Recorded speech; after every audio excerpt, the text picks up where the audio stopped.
Hello मेरे प्यारे दोस्तों, आप सभी का स्वागत है M class A YouTube channel पर। तो आज जो आपका वीकली टेस्ट हुआ है 12th फिजिक्स का, उसका मैं आप सभी के लिए लेकर आया हूं भाई आंसर की। हम इस वीडियो के अंदर ऑब्जेक्टिव क्वेश्चन और सब्जेक्टिव क्वेश्चन अच्छे से सोल्व करने वाले हैं कंसेप्ट के साथ। आज का जो पेपर का जो लेवल रहा भाई, वो बहुत ही ज्यादा हार्ड लेवल का आपका एग्जाम था। काफी ऑब्जेक्टिव क्वेश्चन तो ऐसे थे जो नीट और आईआईटी के एग्जाम में पूछे जाते हैं, वो आपके वीकली टेस्ट में पूछे गए। तो काफी हार्ड लेवल रहा पेपर का। हो सकता है आपसे काफी गलतियां भी हुई हो, तो आप सभी चेक कर लीजिएगा कि आपके कितने क्वेश्चन सही थे और कितने क्वेश्चन आपने गलत किए हैं। तो स्टार्ट करते हैं आज का लेक्चर। स्टार्ट करने से पहले आप सभी से रिक्वेस्ट करूंगा, चैनल पहली बार आए हो तो प्लीज चैनल को सब्सक्राइब कर लीजिएगा, क्योंकि हमारे चैनल पर हाफ ईयरली एग्जाम और जे बोर्ड एग्जाम 2025 की अच्छे से तैयारी करवाई जा रही है। क्लासों का अपडेट पाने के लिए आप हमारे व्हाट्सएप ग्रुप से जुड़ सकते हो, लिंक भाई डिस्क्रिप्शन बॉक्स में है। चलिए स्टार्ट करते हैं आज के पेपर का सॉल्यूशन। देखिएगा, पेपर का जो सबसे फर्स्ट क्वेश्चन था वही एग्जामिनर ने सबसे हार्ड डाल दिया। ठीक है, समझिएगा ध्यान से। काफी बच्चों ने इस क्वेश्चन को भाई रॉन्ग किया होगा। देखिए, विद्युत वाहक बल यानी कि ईएमएफ की बात कर रहा है। ई का एक सेल आर प्रतिरोध के एक बाह्य प्रतिरोधक से जुड़ा है, यानी कि एक सेल है, ये प्लस ये माइनस और ये आपका क्या है आंतरिक प्रतिरोध आर, और इसका विद्युत वाहक बल है आपका ई सेल का। आगे देखिएगा, इसको हमने जोड़ दिया एक बाह्य प्रतिरोध से, ये हमारा एक बाह्य प्रतिरोध हो जाएगा आर। जब सेल से आई धारा प्रवाहित होती है, अब आपने सेल को बाह्य प्रतिरोध से जोड़ दिया तो इससे क्या है भाई, आई धारा प्रवाहित होगी। तो सेल के इलेक्ट्रोडों के बीच विभवांतर जो है वो घटकर क्या हो जाता है, वी हो जाता है। भाई हमने सीखा है जब भी हम किसी भी सेल से धारा लेते हैं तो जो टर्मिनल उड़ता है वो घटकर क्या हो जाती है, वी हो जाती है। उसने कहा भी वी हो गई है। अब जो ये मान घटा है तो ये यहाँ पर भी क्या है भाई, वी उत्पन्न रहा होगा। तो आपसे पूछा है सेल का आंतरिक प्रतिरोध आर का मान क्या होगा।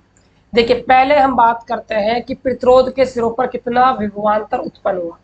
तो V बराबर क्या हो जाएगा, I R, equation number first. अब जो हमारा सेल है इसका जो विभवांतर घटे क्या हो गया, V, इसकी समीकरण हो जाएगी V बराबर E minus I small r. अब देखिएगा ध्यान से, इन दोनों को हम बैलेंस कर देते हैं, या फिर आप ऐसा भी कर सकते हो, यहां से आई आर आया प्लस का हो जाएगा, ई माइनस का क्या हो जाएगा, वी हो जाएगा। राइट, इतना हुआ। अब समीकरण नंबर 1 से आप करंट का मान निकालिए, तो V अपॉन आर बराबर क्या हो जाएगा, आई। यहां पर रख दीजिए आई का मान, तो V अपॉन में आर गुणा में स्मॉल आर, ई माइनस का V। हमें स्मॉल आर का वैल्यू चाहिए, तो आर क्रॉस मल्टीप्लाई हो जाएगा ई माइनस का वी, और वी का क्या है भाई, भाग लग जाएगा। तो ऑप्शन मैच कीजिए, आपको दिखेगा आपका जो ऑप्शन नंबर डी था वो आपका बिल्कुल राइट आंसर हो जाता। आप सभी बच्चे कमेंट करके बताना कि आपका फर्स्ट क्वेश्चन सही बना था या फिर गलत हो गया था। चलिए लीजिए, क्वेश्चन नंबर सेकंड सबसे ज्यादा इंपॉर्टेंट क्वेश्चन है, बार बार एग्जाम में पूछा जाता है, काफी बार बोर्ड एग्जाम में भी आ चुका है। देखिए, किरचॉफ का जो प्रथम नियम है, सिग्मा आई बराबर 0, समस्त धाराओं का बीजगणित योग 0 होता है, और जो द्वितीय नियम है, सभी उल्टाओं का जो टोटल होता है वो 0 होता है। क्रम से किस पर आधारित है। देखिए, जो किरचॉफ हमारे वैज्ञानिक थे, इन्होंने 2 रूल दिए, एक तो केसीएल का और एक केवीएल का, यानी किरचॉफ करंट लो, किरचॉफ वोल्टा लो। राइट, जो हमारा केसीएल का नियम है ये आवेश संरक्षण पर, और जो केवीएल का है ये ऊर्जा संरक्षण पर, यानी कि चार्ज और ऊर्जा कंजर्वेशन पर ये क्या है भाई, आधारित है। तो आप देख सकते हो आपका जो ऑप्शन नंबर डी है वो आपका सही हो जाएगा। कमेंट बॉक्स में आप जरूर बताना आपके कितने क्वेश्चन सही हुए थे और कितने क्वेश्चन आपके गलत हुए थे। चलिए अगला क्वेश्चन है, इलेक्ट्रॉन तथा प्रोटॉन के किरण एक दूसरे के समांतर एक ही दिशा में गमन कर रहे हैं, इलेक्ट्रॉन और प्रोटॉन क्या है, किरण है, किरण है सॉरी, ये इलेक्ट्रॉन है और ये क्या है आपका प्रोटॉन है, एक दूसरे के समांतर, एक दूसरे क्या हो गए समांतर, एक दिशा में गमन कर रहे हैं, दोनों की डायरेक्शन क्या है सेम है।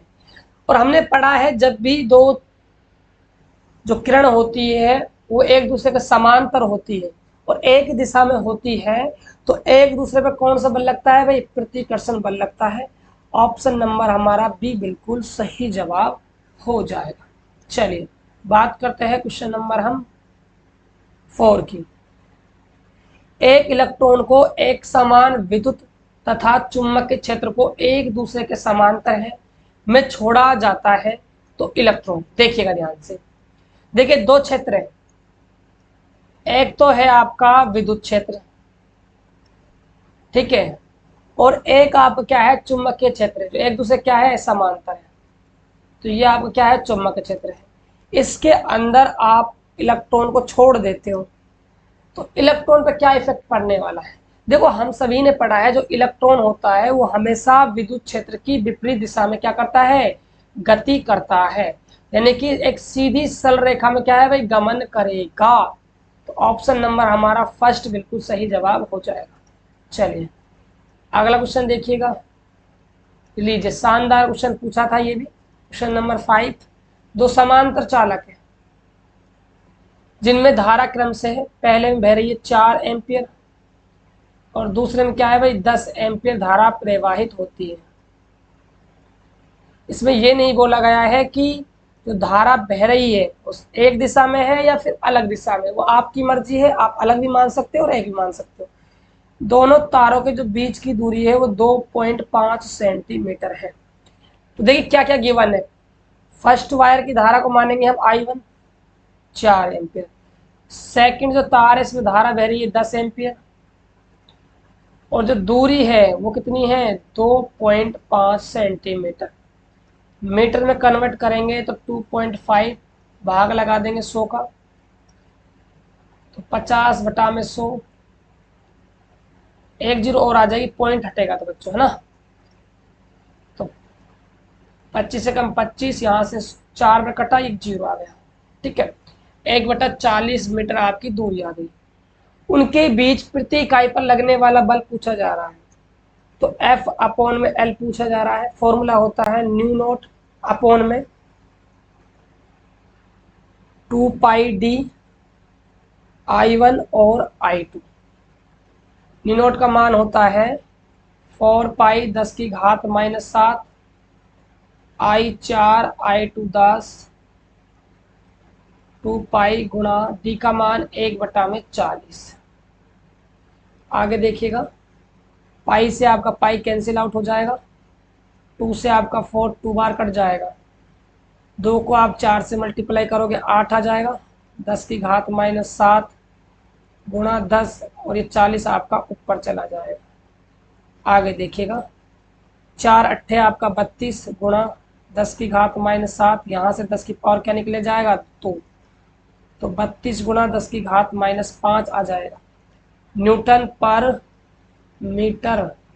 लेकिन आप देखोगे कहीं पर भी ऐसा ऑप्शन में नहीं है, आप देखोगे यार 32 ना यहाँ पर कुछ बन सकता है, तो आप जब 3.2 करोगे तो पीछे से भाई पावर आपकी एक क्या है कम हो जाएगी, न्यूटन मीटर ऊपर जाएगा तो माइनस का 1 हो जाएगा। ऑप्शन नंबर आपका जो डी है वो बिल्कुल राइट जवाब आपका हो जाएगा। ऐसे क्वेश्चन नंबर आपको 5 को भाई करना है। चलिए बात करते हैं क्वेश्चन नंबर हम 6 की। अगला क्वेश्चन है, एक 4.4 मीटर लंबे तार को वृत्तीय आकृति में मोड़ा गया, एक तार है, ठीक है, एक वायर है, इसकी लंबाई कितनी है 4.4 मीटर। हमने क्या किया है, इसको मोड़कर क्या बना दिया, वृत्तीय आकृति बना दिया। तो हम कह सकते हैं जो ये परिधि है हमारी 2πr, इसकी जो लंबाई वो कितनी होगी 4.4 मीटर होगी। इसमें जो धारा प्रवाहित हो रही है आई वो कितनी है 1 एम्पियर है। तो हमें क्या बताना है, इसका चुंबकीय द्विध्रुव आघूर्ण का मान निकालना है। तो फॉर्मूला होता है m बराबर NIA। n होती है फेरो की संख्या, तो यहाँ मान के चलते हैं कि फेरो की संख्या 1 है, I है धारा, धारा का मान दिया हुआ है 1 एम्पियर, ए है क्षेत्रफल। अब आप देखोगे आकृति कैसी बन गई भाई, वृत्ताकार आकृति बन गई। तो वृत्त का क्षेत्रफल होता है पाई आर स्क्वायर, राइट। अब देखिएगा हमें आर निकालना होगा, तो आर का फॉर्मूला क्या आ जाएगा यहाँ से 4.4 अपॉन में 2 पाई। तो एम आई का मान 1। देखिए यहां से हम इसको ओपन करते हैं तो पाई का स्क्वायर गुणा में किसका स्क्वायर होगा, आर का स्क्वायर। तो पाई का स्क्वायर आर का स्क्वायर करोगे, यानी कि हम यहां से देखो और इसको कैंसिल आउट कर सकते हैं, 2.2 अपॉन में पाई। आर का स्क्वायर करोगे 2.2 गुणा में 2.2 और पाई का यहां से क्या हो जाएगा भाई, स्क्वायर हो जाएगा। एक सेकेंड बच्चों, यहाँ थोड़ा सा मिस्टेक हो गया, थोड़ा सा समझिएगा ध्यान से। यहाँ ये पाई स्क्वायर नहीं आएगा, क्यों, क्योंकि ये तो भाई पाई होगा ना, पूरे का होल स्क्वायर थोड़ी है, ये तो पाई रहने वाला है, ठीक है। यहाँ से पाई रहेगा तो एक पाई से आपका एक पाई कट जाएगा, तो यहाँ से ये 2.2 मल्टीप्लाई होगा 2.2 से, तो ये 4.84 आ जाएगा और अपॉन में पाई आ जाएगा। 4.84 अपॉन में पाई का वैल्यू पुटअप करेंगे, ठीक है। 7 आपका ऊपर चला जाएगा,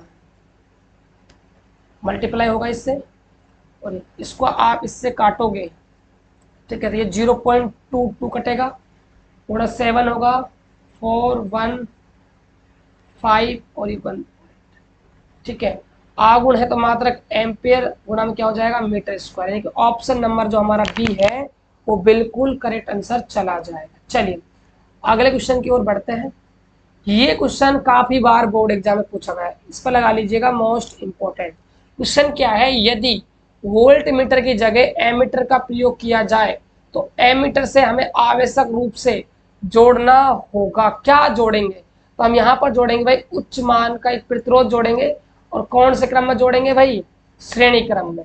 तो ऑप्शन नंबर हमारा डी बिल्कुल सही जवाब हो जाएगा। बोर्ड में हमेशा सिंपल क्वेश्चन पूछता है, ज्यादा हार्ड क्वेश्चन नहीं पूछेगा, इसी टाइप क्वेश्चन आएगा तो आपको डायरेक्ट याद रखना है। चलिए निम्न में से कौन सा कथन सत्य है, जो सत्य है वो बताना है। चुंबक के क्षेत्र रेखाएं बंद लूप नहीं बनाती, गलत बात भाई, बनाती है, सत्य कथन नहीं है। चुंबक के क्षेत्र रेखाएं उत्तरी ध्रुव से प्रारंभ होकर दक्षिण ध्रुव में खत्म हो जाती है, ये भी क्या है भाई, गलत बात है। दक्षिण से स्टार्ट होती है, उत्तर पर खत्म होती है। चुंबक के क्षेत्र रेखा पर खींची गई स्पर्शरेखा उस बिंदु पर चुंबक के क्षेत्र दिशा को प्रदर्शित करती है, ये बिल्कुल सही बात है, ये बिल्कुल सही बात है। और दो प्रतिच्छेद रेखा एक दूसरे को प्रतिच्छेद कर सकते, गलत बात नहीं कर सकती। सत्य बात कौन सी है, ऑप्शन नंबर सी वाली। चलिए क्वेश्चन नंबर 9 देखिएगा।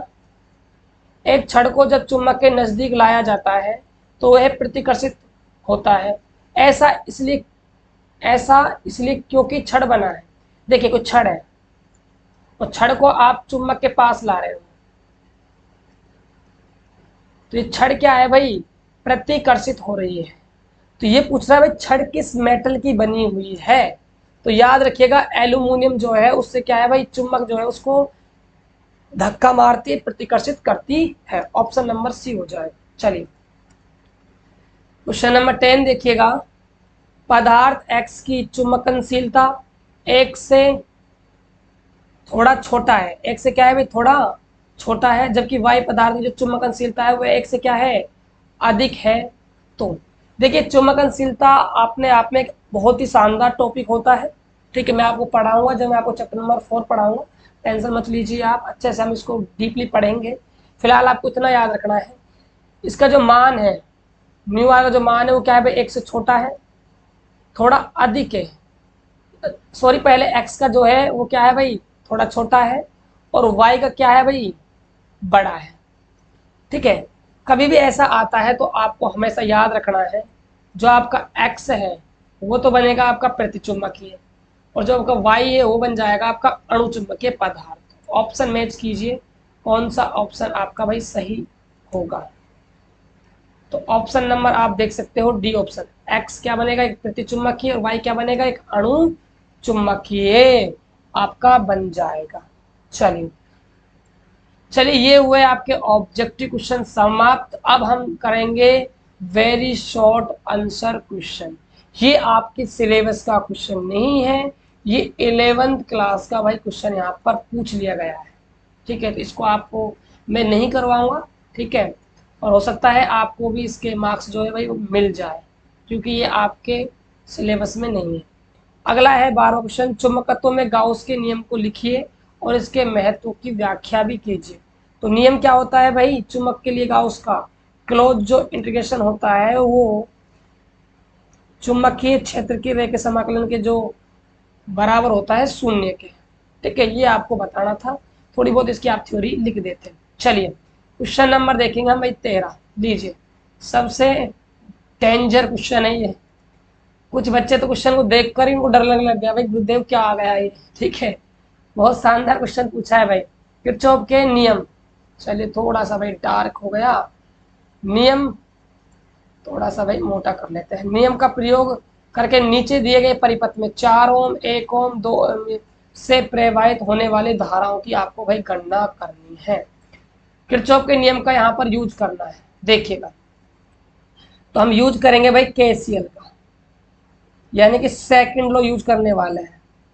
ठीक है, देखिए ध्यान से, यहाँ पर 2 बैटरी है, एक 10 वोल्ट की, एक 6 वोल्ट की। ठीक है, 2 बैटरी है। मान के चलते हैं कि 6 जो वोल्ट की बैटरी है इससे धारा प्रवाहित हो रही है I1। धारा प्लस से निकलती है और माइनस से प्रवेश करती है, तो यहाँ से I1, यहाँ से भी I1 धारा जा रही है। जो 10 वोल्ट की बैटरी है इससे धारा प्रवाहित हो रही है I2। ठीक है, 10 वोल्ट है इसका वोल्टेज। अब देखिए किसका ज्यादा पावरफुल वोल्टेज है? 10 वोल्ट की बैटरी का, सीधी बात है ये धारा देगी इसको I2, ये धारा देगा इसको I2। तो यहां से I1 गई, इतनी हिम्मत नहीं है I1 की कि ये 2 एम्पियर में 2 ओम के अंदर चली जाए। क्यों? क्योंकि भाई साहब ताकतवर आदमी है यहाँ पर, कितने वोल्ट का? 10 वोल्ट का।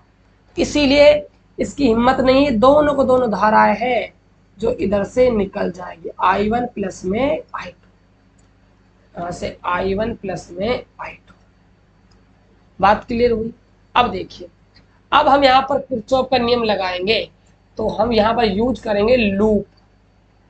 राइट, अब देखिए यहाँ पर कितने लूप है, देखिएगा। एक तो आपका ये लूप है फर्स्ट लूप, एक आपका ये रहा सेकंड लूप। ठीक है, 2 लूप है। तो हम स्टार्ट करते हैं। तो केवीएल नियम हम कैसे लगाते हैं भाई? सबसे पहले हम लूप का चयन करेंगे, पहले लूप का मैंने चयन कर लिया, उसके बाद हम करेंगे घूमने की दिशा फिक्स। तो हम घूम गए एंटी क्लॉकवाइज, पहले में भी और दूसरे में भी। यदि रास्ते में आप चल रहे हो और आप धारा की दिशा में चल रहे हो तो प्रतिरोध का जो विभव लिया जाता है वो प्लस का लिया जाता है। और यदि कहीं रास्ते में आपको बैटरी नजर आती है तो सबसे पहले जो सिरा आपको बैटरी का दिखाई दिया है उसके जस्ट आपको क्या लेना होता है? अपोजिट लेना होता है। चलिए भाई स्टार्ट करते हैं। यहाँ आपको पहले बैटरी का नेगेटिव सिरा दिखाई दिया, लेना क्या है इसको भाई? पॉजिटिव। बाद की बात है, पहले हम प्रतिरोध की बात कर लेते हैं। 1 ओम आया, गुणा लिख लेते हैं यहाँ पर लूप SRQS से, धारा है I1। फिर आप कहाँ गए? 2 ओम के पास। ठीक है, धारा कितनी है भाई? I2। लेकिन किसका आएगा प्रतिरोध? 2 ओम है, तो ये आपका आएगा वोल्टेज माइनस, क्योंकि आपके चलने की दिशा ये है और धारा दिशा क्या है पर है? ऊपर की तरफ। बराबर बैटरी का वोल्टेज लेंगे 6, तो यहाँ से I1 माइनस का 2, I2 बराबर 6, समीकरण नंबर 1 बन गई।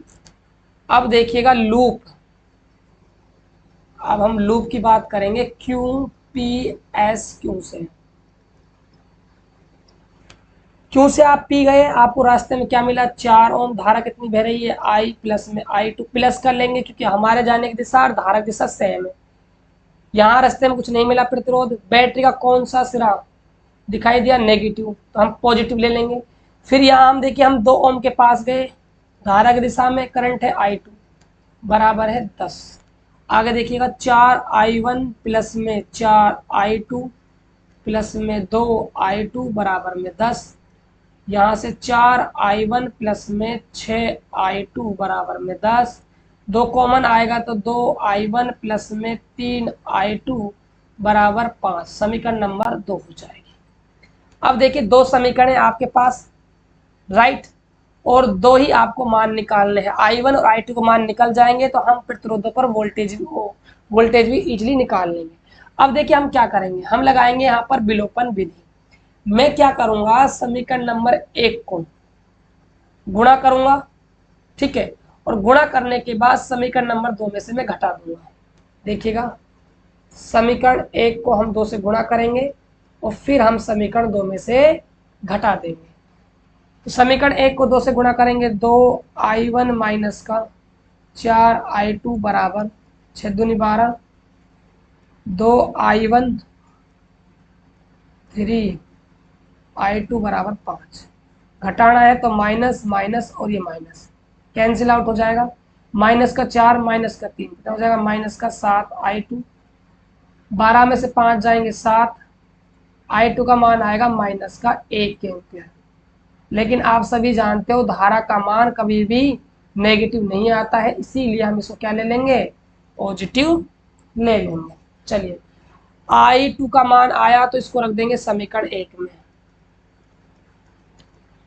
तो i माइनस का 2 गुना 1 इक्वल टू 6, i1 माइनस का 2 बराबर 6, i1 बराबर आ जाएगा 8 एम्पियर।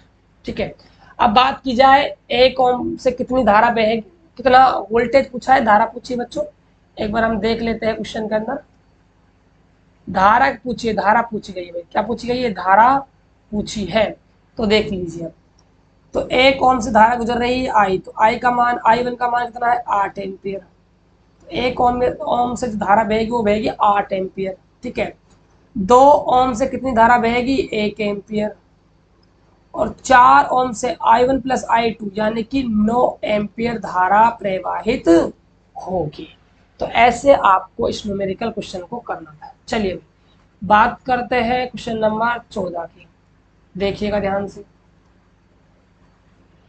200 ग्राम द्रव्यमान तथा 1.5 मीटर लंबाई के किसी सीधे तार से 2 एम्पियर विद्युत धारा प्रवाहित हो रही है। एक भाई तार है, ये आपका तार है, इसकी जो लेंथ है, लंबाई, वो कितनी है 1.5 मीटर, सीधा तार है, इससे करंट फ्लो हो रहा है आपका 2 एम्पियर, और इसका जो वजन है, वजन यानी जो इसका m है वो कितना है 200 ग्राम है। अब ग्राम को हम कन्वर्ट करेंगे केजी के अंदर, तो 200 गुणा से क्या करेंगे भाई 10 की घात -3, तो यहाँ से मिलेगा 2 गुणा 10 की घात -1 किलोग्राम, राइट। आगे देख, किसी एक समान क्षेत्र बी वेक्टर यानी कि चुंबक के क्षेत्र द्वारा वायु के बीच निलंबित है, तो ये कहाँ रखा हुआ है, बी वेक्टर में रखा हुआ है। चुंबक के क्षेत्र का आपको परिमाण निकालना है। अब देखिएगा ध्यान से, वायु में रखा हुआ है, राइट, और कहाँ रखा हुआ है, चुंबक के क्षेत्र के अंदर रखा हुआ है।